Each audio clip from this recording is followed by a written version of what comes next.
ಬೇರೆ ರಾಜ್ಯ ಕೊಡೋದಕ್ಕಿಂತ 2 ತಿಂಗಳ ಮೊದಲು ನಾವು ಕೊಟ್ಟು 4 ತಿಂಗಳಾದ್ರೂ ನಮ್ಮ ಮನವಿಯನ್ನ ಪೆಂಡಿಂಗ್ ಇಡೋದಕ್ಕೆ ಕಾರಣ ಏನು? ನಮ್ಮ ರೈತರು ಸಂಕಷ್ಟದಲ್ಲಿದ್ದಾರೆ. ನಾವೇನೋ ಸ್ವಲ್ಪ ಪರಿಹಾರ ಕೊಡೋಣ ಅಂತ ಒಂದು ಕಂತು ಕೊಟ್ಟಿದ್ದೇವೆ, ಆದ್ರೆ ಇದು ಕೇಂದ್ರ ಸರ್ಕಾರದ ಕರ್ತವ್ಯ. ವಿಪಕ್ಷದವರೇನಾದ್ರೂ ಹೋಗಿ ಪ್ರಯತ್ನ ಮಾಡಿ ಸಫಲರಾದ್ರೆ ಅವರಿಗೂ ನಾನು ಧನ್ಯವಾದ ಹೇಳ್ತೇನೆ. ಆದ್ರೆ ವಿಪಕ್ಷದವರು ಹೋಗಿ ಪ್ರಯತ್ನನೇ ಮಾಡಲಿಲ್ಲ ಅಂತ ಹೇಳಿದ್ರೆ ಅಲ್ಲಿಗೆ ಅವ್ರದ್ದು ನಾಟಕ ಅಂತ ನಾವು ಹೇಳ್ಬೇಕಾಗುತ್ತೆ. ರಾಜ್ಯದ ಜನಗಳಿಗೆ ಪರಿಹಾರ ಕೊಡುವ ವಿಷಯದಲ್ಲಿ ಪ್ರತಿಪಕ್ಷದವರು ಯಾವುದೇ ನಿಜವಾದ ಕಾಳಜಿ ಇಲ್ಲದೆ ಬರೀ ಟೋಂಗಿಗಳು ಅಂತ ಹೇಳ್ಬೇಕಾಗತ್ತೆ. ಅವ್ರೇನಾದ್ರೂ ಪ್ರಯತ್ನ ಮಾಡಲಿಲ್ಲ ಅಂತ ಹೇಳಿದ್ರೆ ಮುಂದುವರೆದು ನಾನು ಹೇಳಿದ್ದೇನೆ ಎಲ್ಲ ಅಧಿಕಾರಿಗಳಿಗೆ, ಪ್ರತಿ ಗ್ರಾಮ ಪಂಚಾಯತಿಯಲ್ಲಿ ಯಾವ ರೈತರ ಅಕೌಂಟಿಗೆ ಎಷ್ಟು ದುಡ್ಡು ಹೋಗಿದೆ ಅಂತ ಅಲ್ಲಿ ಪ್ರಕಟ ಮಾಡಬೇಕು.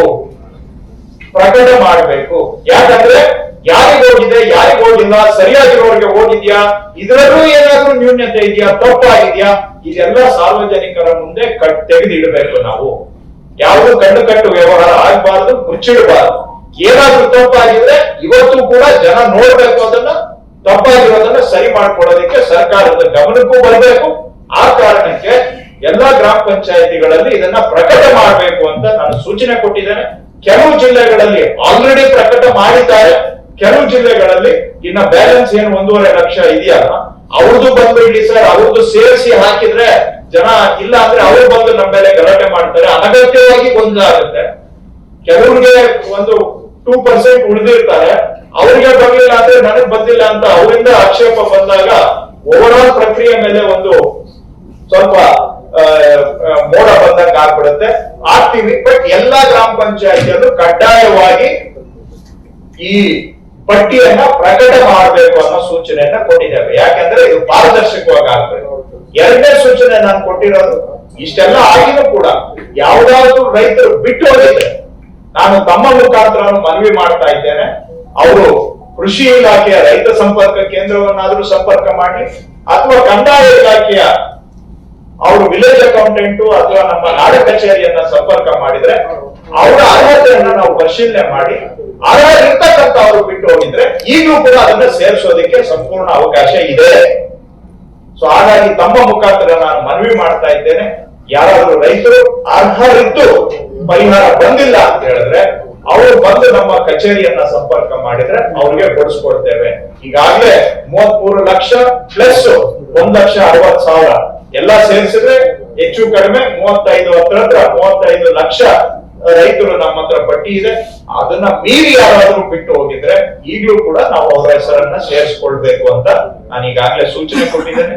ಆ ತರದ ನಮ್ಮ ಗಮನಕ್ಕೆ ತಗೊಂಡು ಬನ್ನಿ ಅಂತ ಮಗದೊಮ್ಮೆ ತಮ್ಮ ಮುಖಾಂತರ ನಾನು ಮನವಿಯನ್ನ ಮಾಡ್ತಾ ಇದ್ದೇನೆ.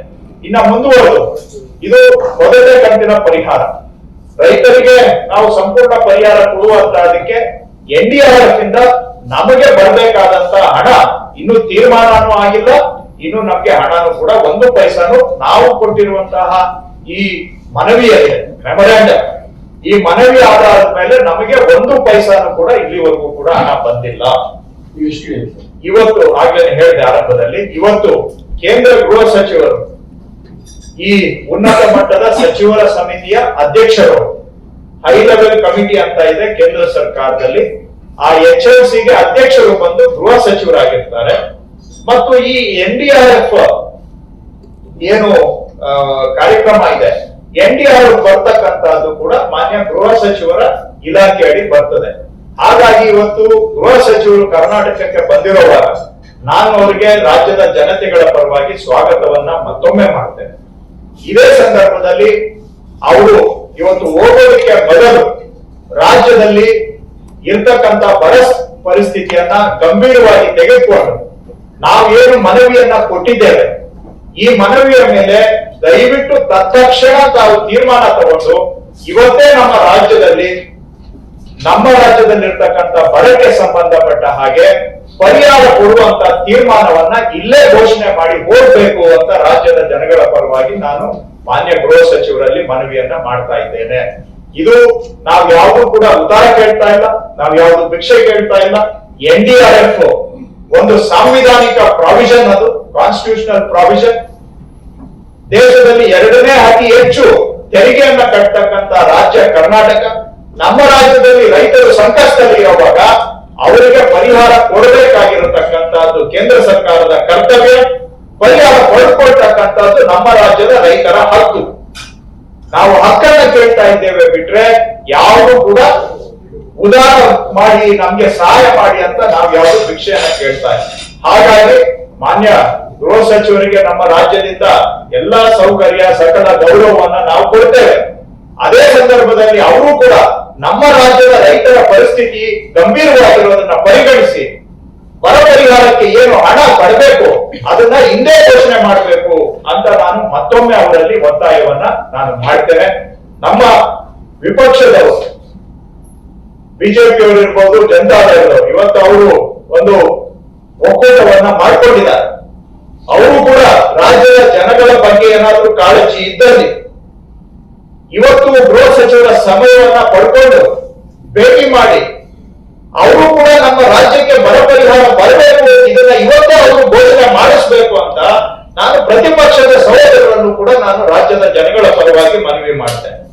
ಯಾಕೆಂದ್ರೆ ಸುಮ್ಮನೆ ಹೊರಗಡೆ ಹೋಗಿ ಅಲ್ಲಿ ಇಲ್ಲಿ ಪ್ರತಿಭಟನೆ ಮಾಡಿ ಇದು ನಿಜವಾಗಿ ಅವರಿಗೆ ಕಾಳಜಿ ಇದೆ ರೈತರ ಸಂಕಷ್ಟದ ಬಗೆಗೆ ಬರೀ ನಾಟಕ ಮಾಡ್ತಾ ಇಲ್ಲ ಅನ್ನೋದಾದ್ರೆ ಯಾರು ನಮ್ಮ ರಾಜ್ಯಕ್ಕೆ ಹಣ ಕೊಡಬೇಕು ಅಂತವರು ಇವತ್ತು ನಮ್ಮ ರಾಜ್ಯದಲ್ಲೇ ಇರುವಾಗ ಕನಿಷ್ಠ ಅವರನ್ನ ಭೇಟಿ ಮಾಡಿ ದಯವಿಟ್ಟು ಸ್ವಾಮಿ ನಮ್ಮ ರೈತರು ಸಂಕಷ್ಟದಲ್ಲಿದ್ದಾರೆ, ಹಣ ಬಿಡುಗಡೆ ಮಾಡಿ ಅಂತ ಹೇಳಿ ಹಣವನ್ನ ಬಿಡುಗಡೆ ಮಾಡಿಸಿದ್ರೆ ರಾಜ್ಯದ ಜನತೆಯ ಪರವಾಗಿ ಕೇಂದ್ರ ಸರ್ಕಾರಕ್ಕೂ ನಾನು ಧನ್ಯವಾದ ಸಲ್ಲಿಸ್ತೇನೆ. ವಿಪಕ್ಷದವರೇನಾದ್ರೂ ಹೋಗಿ ಪ್ರಯತ್ನ ಮಾಡಿ ಸಫಲರಾದ್ರೆ ಅವರಿಗೂ ನಾನು ಧನ್ಯವಾದ ಹೇಳ್ತೇನೆ. ಆದ್ರೆ ವಿಪಕ್ಷದವರು ಹೋಗಿ ಪ್ರಯತ್ನನೇ ಮಾಡಲಿಲ್ಲ ಅಂತ ಹೇಳಿದ್ರೆ ಅಲ್ಲಿಗೆ ಅವ್ರದ್ದು ನಾಟಕ ಅಂತ ನಾವು ಹೇಳ್ಬೇಕಾಗುತ್ತೆ. ರಾಜ್ಯದ ಜನಗಳಿಗೆ ಪರಿಹಾರ ಕೊಡುವ ವಿಷಯದಲ್ಲಿ ಪ್ರತಿಪಕ್ಷದವರು ಯಾವುದೇ ನಿಜವಾದ ಕಾಳಜಿ ಇಲ್ಲದೆ ಬರೀ ಡೋಂಗಿಗಳು ಅಂತ ಹೇಳ್ಬೇಕಾಗತ್ತೆ. ಅವ್ರೇನಾದ್ರೂ ಪ್ರಯತ್ನ ಮಾಡಲಿಲ್ಲ ಅಂತ ಹೇಳಿದ್ರೆ ಗೃಹ ಸಚಿವರು ಬಹುಶಃ ಇವತ್ತು ಪೂರ್ತಿ ದಿನ ಕರ್ನಾಟಕದಲ್ಲಿ ಇದ್ದಾರೆ ಅಂತ ಮಾಹಿತಿ. ಅವರ ಟೈಮ್ ತಗೊಂಡು ಇವರು ಭೇಟಿ ಮಾಡ್ಲಿ, ಟೈಮ್ ಕೊಡ್ತಾರೆ ಅಂತ ನಿರೀಕ್ಷೆ ಇಟ್ಕೊಂಡಿದ್ದೀನಿ. ಇವ್ರಿಗೂ ಕೇಳೋ ಧೈರ್ಯ ಇದೆಯೋ ಇಲ್ಲವೋ, ಅವರು ಟೈಮ್ ಕೊಡುವಷ್ಟು ಇವರು ಸಾಮರ್ಥ್ಯ ಇಟ್ಕೊಂಡಿದಾರೋ ಇಲ್ಲವೋ ಅದೆಲ್ಲ ನಾನು ಚರ್ಚೆ ಮಾಡಕ್ ಹೋಗೋದಿಲ್ಲ. ರಾಜ್ಯದ ಜನಗಳ ಹಿತ ಮುಖ್ಯ, ನಮ್ಗೆ ರಾಜಕೀಯ ಮುಖ್ಯ ಅಲ್ಲ. ರಾಜ್ಯದ ಜನಗಳ ಹಿತದಿಂದ ದಯವಿಟ್ಟು ಇವತ್ತು ತಕ್ಷಣ ನಮಗೆ ಬರಬೇಕಾಗಿರುವಂತಹ ಪರಿಹಾರ ಮನವಿಯನ್ನ ಕೊಟ್ಟು 4.5 ತಿಂಗಳು ಆಗಿದೆ. ಬೇರೆ ರಾಜ್ಯಗಳು ಮನವಿಯನ್ನ ಕೊಡೋದಕ್ಕೆ 2 ತಿಂಗಳ ಮೊದಲು ಕರ್ನಾಟಕ ಮನವಿಯನ್ನ ಕೊಟ್ಟಿದೆ ದೇಶದಲ್ಲಿ. ಬಹುಶಃ ಒಂದು 8 ರಾಜ್ಯಗಳು 7-8 ರಾಜ್ಯಗಳು ಮನವಿ ಕೊಟ್ಟಿದ್ದಾರೆ ಅಂತ ನನಗೆ ಇರುವಂತಹ ಮಾಹಿತಿ. ಅವರಿಗಿಂತ 2 ತಿಂಗಳ ಮೊದಲೇ ನಾವು ಮನವಿಯನ್ನ ಕೊಟ್ಟು 4.5 ತಿಂಗಳಾದ್ರೂ ಕೂಡ ತೀರ್ಮಾನ ಆಗಿ 1 ಪೈಸಾ ಹಣ ಬಿಡುಗಡೆ ಆಗದೇ ಇರುವುದರಿಂದ ನಾನು ಒತ್ತಾಯ ಮಾಡ್ತೇನೆ. ಮಾನ್ಯ ಗೃಹ ಸಚಿವರು ಕರ್ನಾಟಕದ ಜನಗಳ ಬಗ್ಗೆ ರೈತರ ಬಗ್ಗೆ ಏನಾದರೂ ಕಾಳಜಿ ಇದ್ರೆ ಇವತ್ತೇ ಪರಿಹಾರ ಘೋಷಣೆ ಮಾಡಬೇಕು, ಬಿಡುಗಡೆ ಮಾಡಬೇಕು ಅಂತ ಒತ್ತಾಯ ಮಾಡ್ತೇನೆ. ಹಾಗೂ ವಿಪಕ್ಷದವರು ಏನಾದ್ರೂ ಜನಗಳ ಬಗ್ಗೆ ಕಾಳಜಿ ಇದ್ರೆ ಅವರದೇ ಒಕ್ಕೂಟದ ಗೃಹ ಸಚಿವರಿದ್ದಾರೆ, ಅವ್ರನ್ನ ಇವತ್ತು ಮನವಿ ಮಾಡಿ ಒತ್ತಾಯ ಮಾಡಿ ಇವತ್ತು ಘೋಷಣೆ ಮಾಡಿಸಿ ರಿಲೀಸ್ ಮಾಡಿಸ್ಲಿ. ನಾವು ಕೂಡ ಅವಾಗ ಅವ್ರಿಗೆ ಕಾಳಜಿ ಇದೆ ಅಂತ ಒಪ್ತೇವೆ, ಅವ್ರಿಗೆ ಧನ್ಯವಾದ ಹೇಳ್ತೇವೆ. ಇಲ್ಲ ಅಂತ ಹೇಳಿದ್ರೆ ಇವರಿಗೆ ರಾಜ್ಯದ ಜನಗಳ ಬಗ್ಗೆ ಯಾವುದೇ ಕಾಳಜಿ ಇಲ್ಲ, ನಾಟಕ ಮಾಡ್ತಾ ಇದ್ದಾರೆ ಅಂತ ಹೇಳ್ಬೇಕಾಗುತ್ತೆ. ಅದು ನಮ್ಮ ಉದ್ದೇಶ. ನಮ್ಗೆ ರೈತರಿಗೆ ಪರಿಹಾರ ಕೊಡಬೇಕು, ಇದು ನಮ್ಮ ಉದ್ದೇಶ. ಹಾಗಾಗಿ ತಮ್ಮ ಮುಖಾಂತರ ನಾಡಿನ ಜನತೆಯ ಪರವಾಗಿ ಮಾನ್ಯ ಗೃಹ ಸಚಿವರಲ್ಲಿ ಮತ್ತೊಮ್ಮೆ ಮನವಿ ಮಾಡ್ತೇನೆ. ದಯವಿಟ್ಟು ಕರ್ನಾಟಕಕ್ಕೆ ಬರಬೇಕಾಗಿರ್ತಕ್ಕಂಥ ಬರ ಪರಿಹಾರ ತತ್ಕ್ಷಣ ತಾವು ಬಿಡುಗಡೆ ಮಾಡಿ ಹೋಗ್ಬೇಕು ಅಂತ ಅವರಲ್ಲಿ ಮನವಿ ಮಾಡ್ತೇನೆ.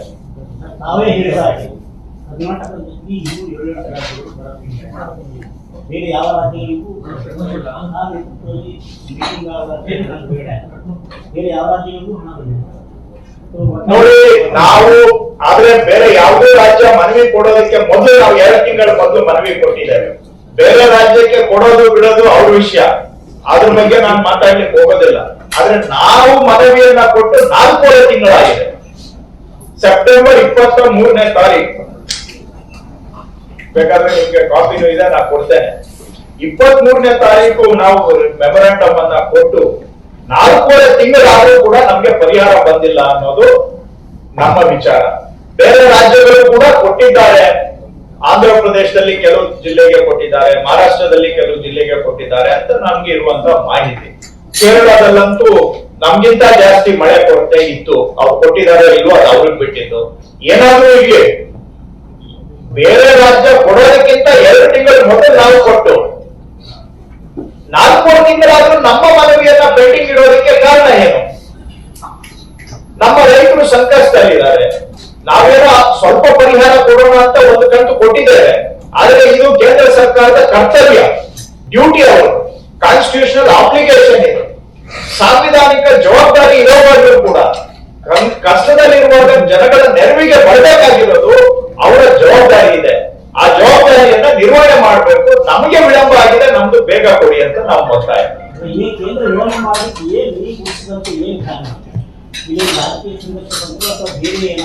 ನೋಡಿ, ನಾನು ನಮ್ಗೆ ಅನೇಕ ಬಾರಿ ಹೇಳಿದ್ದೇನೆ, ಸರ್ಕಾರದ ಪರವಾಗಿ ಮಾತಾಡುವಾಗ ನಾನು ಆದಷ್ಟು ರಾಜಕೀಯವನ್ನ ನೇರವಾಗಿ ಅದರಲ್ಲಿ ಬೆರೆಸಲಿಕ್ಕೆ ಹೋಗೋದಿಲ್ಲ. ನನ್ನ ವಾಡಿಕೆನೂ ಅದೇ ಇದೆ, ನಮಗೂ ಗೊತ್ತಿದೆ.